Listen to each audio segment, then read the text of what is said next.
Bonsoir, je m'appelle Cécilia Souza, je suis professeure de français et je suis ici aujourd'hui pour discuter un peu avec vous sur un film qui se passe aujourd'hui, qui est disponible sur un site, sur le festival de cinéma français qui s'appelle My French Film Festival. Voilà, c'est un festival de cinéma qui est sa huitième édition. Il y a tous les ans, au mois de janvier. Il disponibilise des dizaines de films, de courts-métrages, de longs-métrages, où nous pouvons voir gratuitement des films suisses, belges, français, canadiens. Et aujourd'hui, alors, l'image est bonne. Est-ce que vous me voyez bien? Alors, dites-moi aussi si vous m'entendez bien, s'il vous plaît. D'accord? Aujourd'hui, on teste à nouveau du nouveau matos. Et donc, dites-nous si tout fonctionne bien. Alors, déjà, dites-moi aussi, est-ce que vous connaissiez ce festival de cinema? Vocês já conheciam esse festival de cinema? Vocês já tinham participado de outras edições? Eu acho que essa é a quarta edição que eu assisto. E cada vez com filmes interessantes, alguns nem tantos, uns menos que outros, né? Mas é sempre uma excelente oportunidade de estar praticando o francês, porque nem sempre é fácil, principalmente antes do Netflix, era uma ferramenta essencial. Então era meio que uma vez por ano, yes, a gente vai ver filme francês em casa. Porque tem um segundo festival, mas é o festival de cinema, o Varilux, que tem também todo ano. Mas esse daí é um festival para você ver filmes no conforto da sua casa. Antes do Netflix, isso era essencial. Hoje, ele tá disponibilizando aí filmes que não estão no Netflix e dá uma ideia diferente aí pra gente, amplia os horizontes, né? Dá mais recursos, dá um leque maior. Então, hoje, a pedido da Kátia, eu perguntei, e aí, gente, qual filme vocês querem ver hoje? Sobre qual filme vocês querem que a gente converse? Ela escolheu o filme Avant la fin de l'été. C'est un film franco-suisse. Et nous allons voir, d'abord je vais vous dire, eu vou dizer para vocês o que eu achei dele, antes de conversar um pouco mais sobre ele, e depois vocês vão me dizer qual a opinião de vocês sobre esse filme. Alguém aí já viu? Salut, bonsoir quem tá chegando, bonsoir tout le monde. Vocês viram esse filme? Vous avez vu ce film avant la fin de l'été? Vocês tiveram tempo, né? Porque o festival começou hoje. E o plano, gente, é um vídeo por dia, uma live aqui, uma conversa, pra gente ver o vocabulário que aparece no filme, dar uma estudada. No final desse vídeo eu vou dizer sobre qual filme a gente vai falar no próximo vídeo, no vídeo de amanhã. Então, fiquem aí ligados que cada dia às 21 horas a gente vai ter uma live aí sobre um filme diferente e eu vou dar a minha opinião e a gente vai também aproveitar para estudar francês, porque esse é o objetivo, né? Então, esse filme aí, Avant la fin de l'été, vamos começar pelo título dele, né? Avant é o contrário de après, avant, après. Então, antes, la fin, vous comprenez ça? La fin, observez que la fin c'est féminin, ok? Avant la fin de l'été. L'été, c'est une saison de l'année. Pendant l'année, nous avons 4 saisons. L'hiver, il fait froid, l'hiver, voilà, l'hiver au Canada. En ce moment, voilà, en fait dans l'hémisphère nord, hein, mais spécialement au Canada, au Québec, il fait froid parce que c'est l'hiver. Donc il y a la neige qui tombe, d'accord? Donc l'hiver, c'est une saison. Après, l'été, c'est une autre saison de l'année et c'est la saison la plus chaude. Il fait chaud. Ici, au Brésil, il fait chaud. C'est l'été, d'accord? Vous comprenez? L'été. Donc, c'est un film qui se passe pendant l'été, avant la fin, d'accord, de l'été. Donc, c'est au cours de l'été.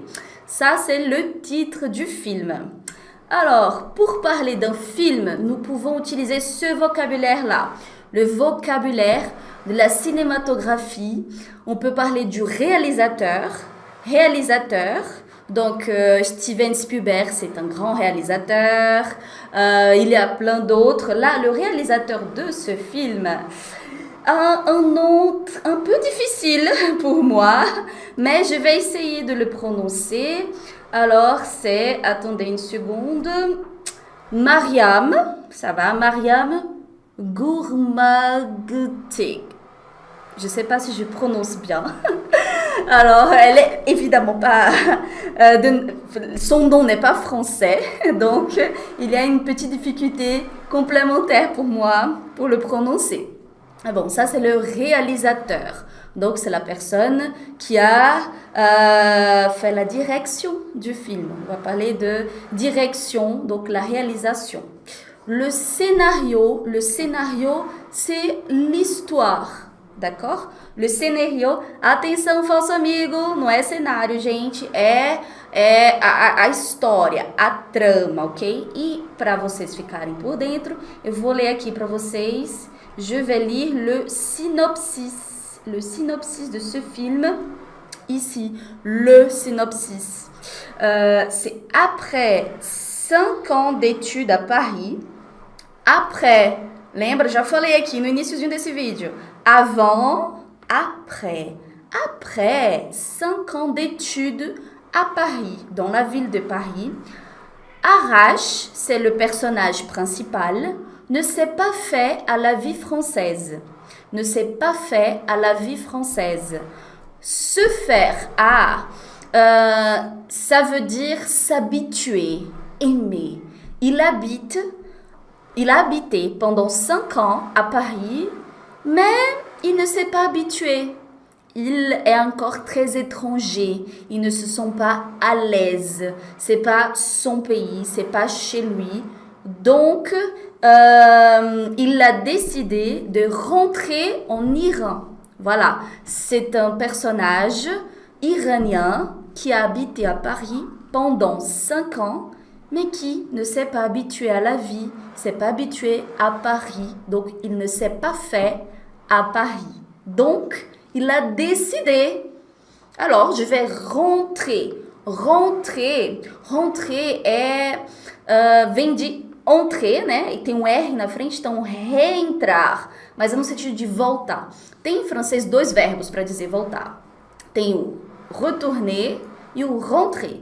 Normalmente, quando eu falo que eu vou voltar para minha casa ou para o meu lugar de origem, eu vou usar rentrer. Então, para dizer à noite eu volto para minha casa, le soir je rentre chez moi. D'accord? Et Arrache, il a décidé de rentrer en Iran. Espérant le faire changer d'avis, ses 2 amis l'entraînent dans un dernier voyage à travers la France. Donc, espérant, espérer, vous pouvez comprendre, hein, espérer c'est de l'espoir, dans l'objectif de faire changer d'avis. Avis, c'est une opinion, c'est une décision.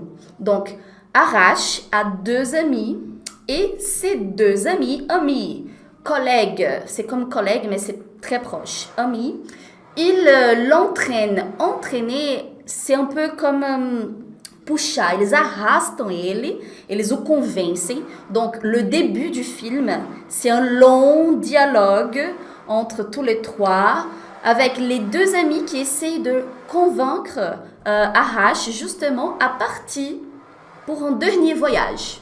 Alors, il habite à Paris, comme je viens de dire, et l'objectif, c'est de partir jusqu'au sud de la France, d'accord? Donc, c'est un long voyage en voiture, et l'objectif de ce voyage, c'est de convaincre Arrache à rester en France, d'accord?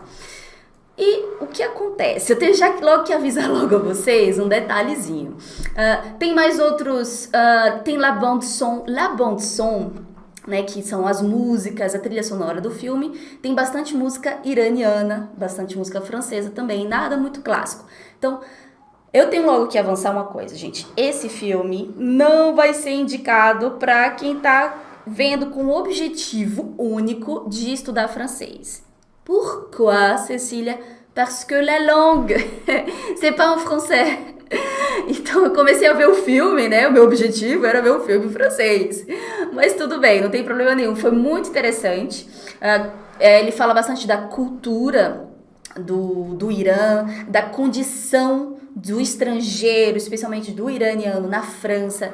É um filme bem interessante, bem natural. E esses três personagens, na verdade, são três pessoas que existiram mesmo, que existem, na verdade.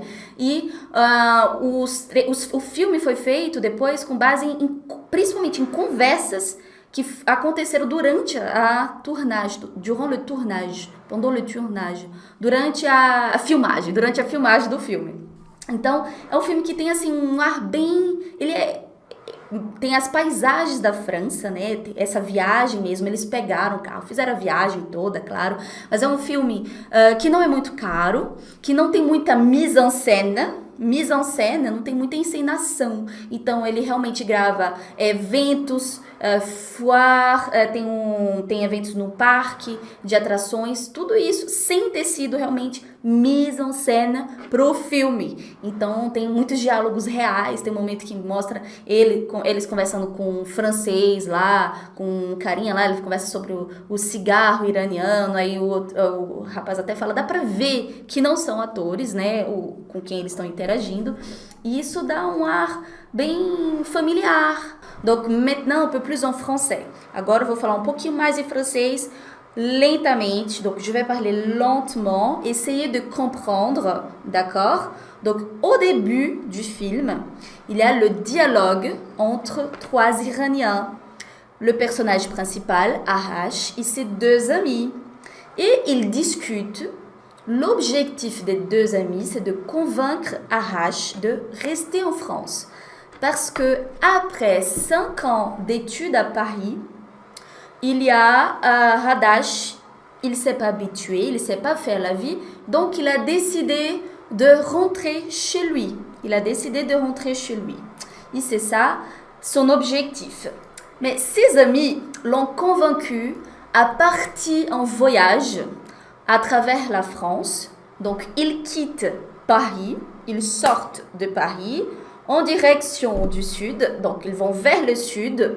L'objectif, c'est d'aller voir la mer. Vous voyez la plage. Vocês conseguem ver aí, la plage. Porque falar de été en France, on pense immédiatement à Côte d'Azur, voilà. Et tout au long du film, la langue principale, c'est l'iranien, c'est pas le français. Donc, je ne le conseille pas à des gens qui n'ont pas beaucoup de temps et qui ont l'objectif principal de pratiquer le français. Mais c'est un film assez intéressant, on va dire assez intéressant, pour voir la condition d'étranger en France, d'un étranger iranien spécifiquement. Et puis, ce film il a des dialogues très frais, justement, très vrais. Fresco no sentido de, sei lá, em que sentido direito, mas no sentido de, é bem natural, frais, voilà, il est très frais, très naturel, très vrai, vraiment, donc ce sont de vraies personnes qui vont interagir, qui vont dialoguer. Il y a des très beaux paysages de la France, donc on voit tout le voyage, depuis Paris jusqu'au sud, en passant par le centre, le petit village français, c'est très mignon. On voit aussi des fêtes, on voit des foires, donc des parcs d'attractions, d'accord, le manège, c'est sympa ce côté-là. Et on voit aussi de petits dialogues. La plupart du film, c'est pas en français, mais il y a des petits dialogues en français quand même. Alors, pendant tout le long du film, c'est surtout du dialogue, surtout de la discussion. Et ce sont des discussions parfois philosophiques, parfois sur les différences culturelles, donc sociologiques, les discussions sur les relations, donc des analyses psychologiques aussi sur la vie, sur le monde d'une manière générale, aussi sur la religion. Et il y a un dialogue très intéressant qui se passe justement dans un supermarché. Je pense que c'est Carrefour, si je ne me trompe pas. C'est un dialogue qui se passe dans le supermarché, dans Carrefour, vraiment. Et puis, on voit des gens qui passent et qui regardent vers la caméra. Donc, ce ne sont pas des acteurs, c'est des gens qui faisaient là leurs courses tranquillement et qui tout d'un coup voient, ah bah tiens, voilà, on tourne un film ici. Tout au long du film, on va aussi encore beaucoup discuter sur les techniques de drague. Drague, paquera, les techniques de drague, sur l'amour, sur la solitude aussi, sur les mémoires d'enfance. D'accord? Vous comprenez? Donc, je reliste les relations entre les personnes, différences culturelles, la condition d'étranger, la religion, les techniques de drague et les mémoires d'enfance. Enfance, d'accord? Quand on était petit. Donc, il y a un moment où il parle spécialement sur un côté très intéressant d'être étranger, qu'il était plus heureux chez lui, en Iran, plus heureux. Ele era mais feliz, heureux, feliz, d'accord? Donc, il était plus heureux en Iran, mais il est plus satisfait de qui il est en France. Parce qu'en France, en tant qu'étranger, donc il a tout quitté, il a abandonné qui il était, il a abandonné sa vie, donc il est loin de sa propre culture, loin de sa famille, donc il peut repartir de zéro, il peut tout recommencer, donc il a une sensation de liberté, il peut faire ce qu'il veut, donc il peut devenir, être chaque fois plus près de l'image qu'il a de lui. Et ça, c'est quelque chose que j'ai vécu aussi. J'ai dit ça exactement avec ce propre mot. Dans une discussion une fois, je disais, j'aimais qui j'étais en France. Voilà, j'aimais Cécilia qui habitait en France. La Cécilia de France, c'est nécessairement différente. D'accord? La Cécilia de France, elle est nécessairement différente de Cécilia qui habite ici, au Brésil. Cécilia qui parle français, elle est différente de Cécilia qui parle le portugais. Il y a un peu ce côté-là, un peu. C'est très psychologique, là, c'est des analyses un peu plus profondes. On n'a pas le temps de partir là-dessus. Bon, bref, quelle est mon opinion sur le film? Avant la fin de l'été, c'est un film. Alors, pour donner notre opinion sur quelque chose, sur un film, une chanson, nous pouvons utiliser des expressions comme j'adore, waouh, j'adore, c'est excellent, c'est super, c'est fort, waouh, c'est trop fort, c'est vachement bien. Alors, vachement bien, c'est très informel, ok? Vachement, uma vez a gente fez uma postagem sobre vachement. Vachement é uma palavra que vem de vache, que quer dizer vaca. Então você está dizendo, nossa, é vacamente bom, esse negócio é vacamente bom. Você pode dizer de uma menina, elle est vachement belle. Um filme, ele é vachement bien. Ok? Então mas é uma expressão bem informal pour dire très bon, il est très bon, il est vachement bien, il est vachement bon. C'est bien, ça me plaît. Vocês conhecem essa palavra aí, plaît? Talvez com outro sonzinho, outra pronúncia, que é mais fechadinha, tá mais pra plaît. Vocês conhecem a expressão s'il vous plaît, muito provavelmente. S'il vous plaît, que é por favor. Quando você está dizendo isso, você está dizendo ao pé da letra, se isto vos agrada. Se isso, né? O il aí nesse caso a gente vai ele substitui alguma coisa, isso, então, se isto vous plaît, se isso te agrada, se isso vos agrada. S'il vous plaît é a pronúncia mais usada, né? Mas essa palavra eu posso usar ainda como verbo em outro contexto. Então, isso me agrada, ça me plaît. Le film me plaît. Eu posso depois conjugar isso daí para o futuro, para o passado, como eu quiser também, tá? Então, eu posso dizer le film m'a plu. Le film, fica um sonzinho bem engraçadinho, eu gosto de falar isso. Le film m'a beaucoup plu. M'a beaucoup plu. Olha o trava-língua da noite que consegue repetir aí. Depois bota aí no comentário. Você consegue falar isso bem rápido? M'a beaucoup plu. Le film m'a beaucoup plu. É bo como bolo mesmo, tá? Beaucoup, plu. E aí é o uzinho francês, né? Você faz boca de u e fala i dentro. Então fica u, plu. Ça m'a plu. Le film m'a plu au passé. Mais, pour être très sincère, très sincère, le film m'a pas beaucoup plu. Il est intéressant. Il dure 1h20. C'est 1h20 de film. Mais je pense que j'avais d'autres attentes. J'attendais un film en français, c'est vrai. Je voulais avoir des dialogues à vous présenter, des bons dialogues en français.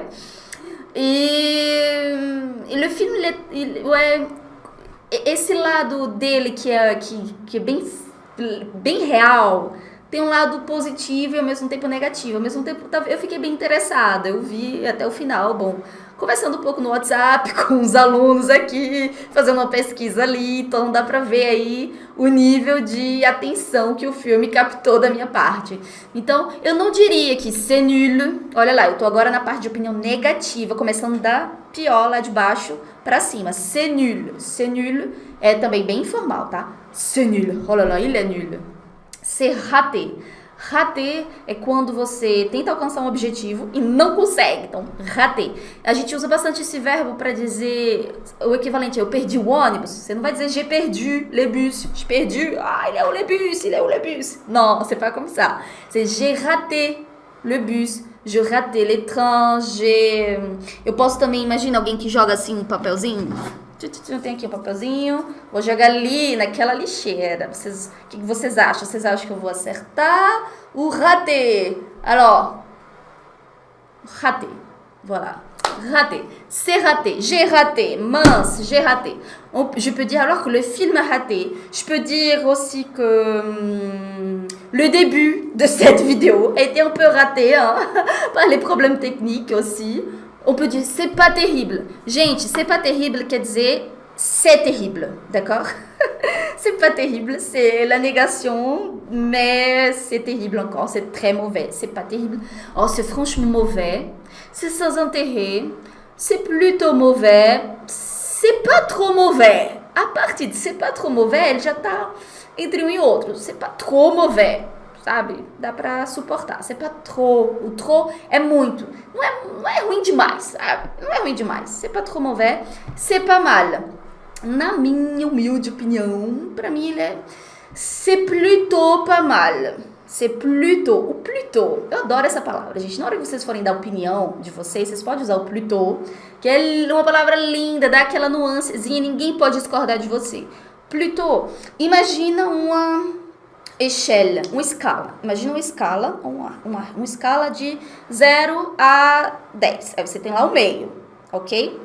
Então, quando tá no meio, não tá nem de um lado nem do outro. De um lado você tem bom, do outro você tem ruim. Mas se eu disser que é bom, tá desse lado, do ruim tá desse lado. Só que, e se eu disser c'est plutôt bom, é que ele tá um pouco mais longe aqui no meio, mais do lado do bom, mas não muito longe, sabe? Ele tá lá pertinho do ruim ainda. Mas c'est plutôt bon, d'accord? C'est plutôt pas mal. À mon avis, voilà, pour moi, le film est plutôt pas mal. Assez intéressant. Assez também é outra palavrinha ótima, linda, para dar aquela nuancezinha. Ninguém pode de novo discordar de você. Eu posso dizer que o filme é intéressant ou pas intéressant. Le film n'est pas intéressant.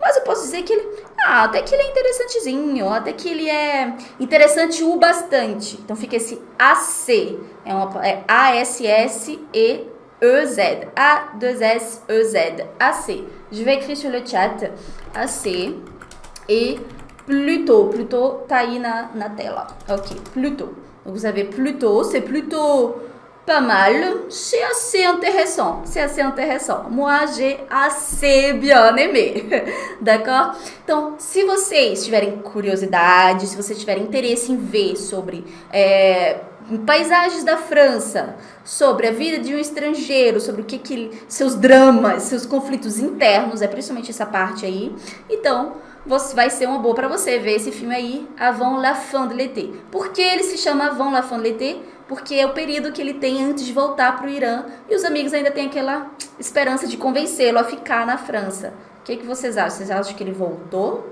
Será que os amigos conseguiram convencer? Será que ele encontrou o amor da vida dele nessa viagem? au bord de la plage, voilà, au bord de la mer, à la plage, pourquoi pas? Tudo é possível. Se vocês viram esse filme, tiverem interesse nele, vocês podem praticar o vocabulário que a gente viu. A gente não praticou cada uma dessas palavras aí. Então, são palavras que aos pouquinhos a gente vai vendo. Não precisa ser exaustivo, tá, gente? Então, a gente viu le réalisateur, le scénario, la mise en scène, la bande son. E aí, o resto é até mais fácil, a gente vai usando aos pouquinhos. É um vocabulário que vocês podem tentar se acostumando com ele, vão lendo as sinopses dos filmes, a descrição dos filmes, a ficha técnica deles, para eles se acostumando com esse vocabulário aí, que é um vocabulário que a gente vai usar bastante. O objetivo é, aqui esse primeiro vídeo, falei bastante português, bastante francês também. A gente vai progredindo assim para no final, a gente vai fazer um vídeo todinho em francês.